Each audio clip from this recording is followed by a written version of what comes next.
Jóvenes, como se los dije en el anterior video, ya vimos la explicación cuando para aplicar la ley de senos conocemos dos ángulos y uno de sus lados.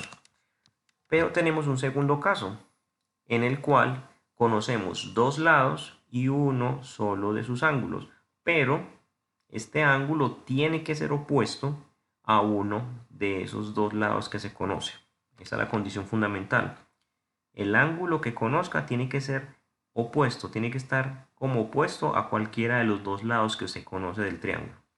Ahora, cuando pasa esto y tenemos este segundo caso, para la ley de senos existen cuatro posibilidades para poderlo resolver. La primera posibilidad es que no exista ningún triángulo. Entonces, ¿qué quiere decir esto gráficamente para poderlo visualizar? Quiere decir que el tercer lado que falta determinar es muy cortico y por lo tanto no puede cerrar el triángulo. Entonces no se puede resolver. Si esto pasara, simplemente se coloca no existe triángulo y se acabó el ejercicio. Hay una segunda opción, que es cuando se forman dos triángulos. Quiere decir que la longitud de B es lo suficientemente larga como para cortar en dos lugares diferentes, como lo muestra esta gráfica. Corta aquí en estos dos punticos que llaman C1 y C2. Entonces se forman dos triángulos. Sería el triángulo que es A, B y C1, y habría un segundo triángulo que sería A, B y C2. Por lo tanto, habría que resolver o hallar los valores de todos los lados y los ángulos de ese nuevo triángulo. ¿Listo? No sería para un solo triángulo, sino que se resolverían dos en ese caso. La tercera opción es que solamente se forme un solo triángulo. El valor de B, o la longitud de ese lado, solamente permite generar un arco, como ustedes lo ven aquí. Genera un arco que solamente puede cortar en un solo lugar esta línea recta que está acá. Por lo tanto, solo se forma un triangulito que se llama ABC. Y listo. La cuarta es muy parecida a la tercera. Se forma un solo triángulo, solo que tiene una característica especial, que la curva que se genera con esa longitud de ese lado B es tangente o toca en un solo puntico acá, en este caso por dentro, a esta recta. Por lo tanto, el ángulo que se forma aquí sería de 90 grados y se formaría un triángulo rectángulo. Simplemente es eso. Es una variación del tercer caso o de la tercera posibilidad. Pero pues no hay ningún problema. Entonces vamos a mirar unos ejemplos acerca de esto. El segundo ejemplo que les voy a mostrar aquí, donde tengo un ángulo y tengo dos lados conocidos, es este que se encuentra acá. Nos dicen que el triángulo ABC, son los vértices, como lo pueden ver acá, tiene un ángulo alfa de 40 grados y un lado A de 5 centímetros y un lado B de 2 centímetros. Entonces, A lo quise ubicar acá arriba, puse el ángulo alfa a 40 grados, tengo el lado opuesto que es este A y lo conozco, vale 5, entonces ya cumplí con las condiciones. Dos lados, un ángulo y uno de los lados es opuesto o está enfrente a ese ángulo que conozco. Bueno, y B lo puse aquí, el vértice B acá a la izquierda, por lo tanto acá a la derecha debe quedar el valor de B, o sea, el lado B, listo. Y el que queda faltando pues sería C, tanto el vértice como el lado. Bueno, entonces el primer paso como siempre es organizar la información que conozco. Entonces aquí miramos y colocamos aquí. Como aquí puede aparecer un segundo triángulo, por eso escribo de esta manera, tabla información triángulo 1, que sería este triángulo que tengo acá al inicio. Entonces el ángulo alfa es 40, el lado A es 5, B vale 2 y lo demás no lo conozco. Entonces empezamos a resolver el ejercicio. Primero vamos a determinar el ángulo beta.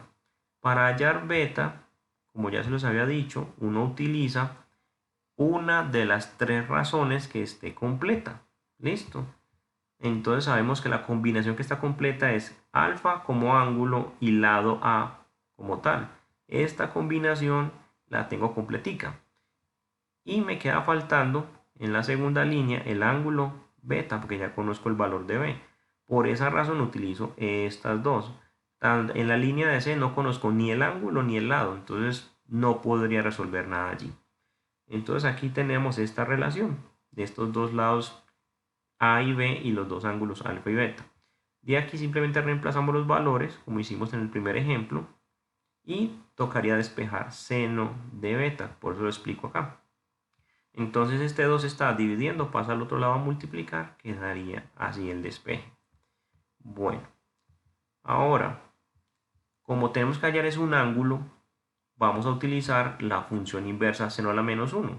Esto ya lo vimos en la guía anterior acerca de funciones inversas. Entonces simplemente aplicamos la función inversa a esto que tenemos acá. Copiamos lo mismo dentro, o sea, en la calculadora pueden copiarlo tal cual está así. Y obtendrían como resultado 14.89 grados. También ya les expliqué cómo se hacen las aproximaciones, eso también se hizo en la guía anterior. Por eso se aproxima y quedan más o menos 15 grados. Listo. Ahora, ya con el valor o el ángulo beta determinado, pasamos a averiguar si hay un triángulo o no lo hay. Porque tal vez puede pasar el primer caso, de que no exista ningún triángulo y estamos perdiendo el tiempo. Entonces, para saber si hay o no hay triángulo, tenemos que mirar si el valor de este ángulo, si seno de beta, está entre 1 y menos 1. Cuando usted coja y le aplique seno de 15 grados, que es el valor de beta que estamos hallando, y ese valor está entre 1 y menos 1, no hay ningún problema. ¿Listo? Entonces el resultado al aplicar seno a estos 15 grados me dio aproximadamente 0.257. Entonces me hago las siguientes preguntas. ¿El resultado 0.257 es mayor que 1? Pues claramente no lo es. ¿El resultado 0.257 es menor que menos 1? Tampoco, porque ni siquiera es negativo, es un valor positivo. ¿Listo? Entonces hasta ahora vamos bien. Listo, la tercera cosa que tengo que mirar es esto.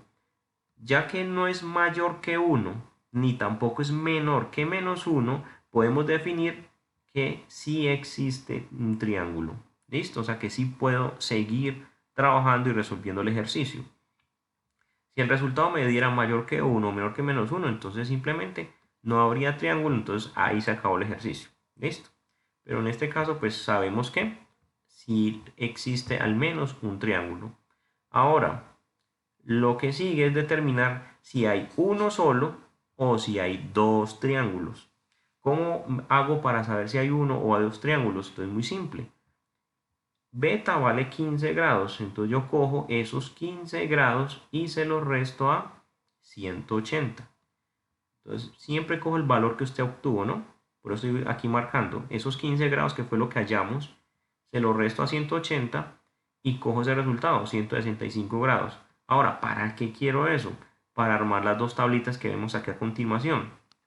La primera tabla son los valores que obtuve del primer triángulo que yo sé que existe, porque ya determiné que sí hay al menos un triángulo.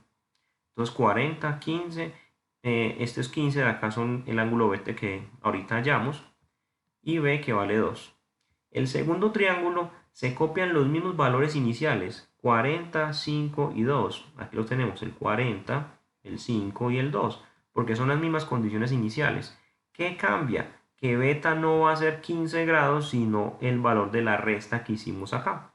Entonces serían 165 grados para el segundo triángulo.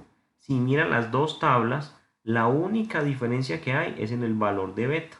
¿Listo? Es la única diferencia que hay entre los dos triángulos. Bueno, entonces ahora, para saber si hay dos o no, se aplica lo siguiente. Para determinar el valor de gamma, listo, que sería el tercer ángulo que falta allí. Entonces, para el primer triángulo es muy sencillo. Sabemos que alfa y beta valen 40 y 15. Estamos mirando el primer triángulo, que sería esta primera tablita que está acá arriba. Entonces, alfa vale 40, beta vale 15. Aquí lo reemplacé. Se suma y luego se resta. Quiere decir que gamma vale 125 grados para el primer triángulo, que yo sé que existe. Por eso lo estoy terminando de hallar. Luego, vamos a determinar el valor de C, que es el que le corresponde a gamma. Entonces utilizo los valores de alfa, los valores de gamma, los reemplazo. Ahí en la tablita tenemos los valores. Despejamos C, ya expliqué cómo se despeja C y obtengo el valor de C aquí. Esto es para el primer triángulo. Ahora, ¿qué pasa con el segundo triángulo si es que realmente existe? Entonces vamos a hacer lo siguiente. Volvemos a lo mismo. Vamos a hacer esta restica. Vamos a coger alfa y beta, pero del segundo triángulo. Resulta y pasa que el segundo triángulo tiene valores diferentes. El segundo triángulo tiene valores. Alfa vale 40 y beta vale 165. Entonces vamos a coger estos dos números y los vamos a reemplazar allí. Entonces vamos a mirar alfa y beta.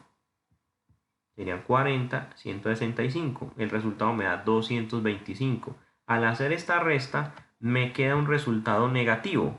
Como el resultado es negativo, entonces solamente hay un solo triángulo. O sea que el segundo triángulo no existe.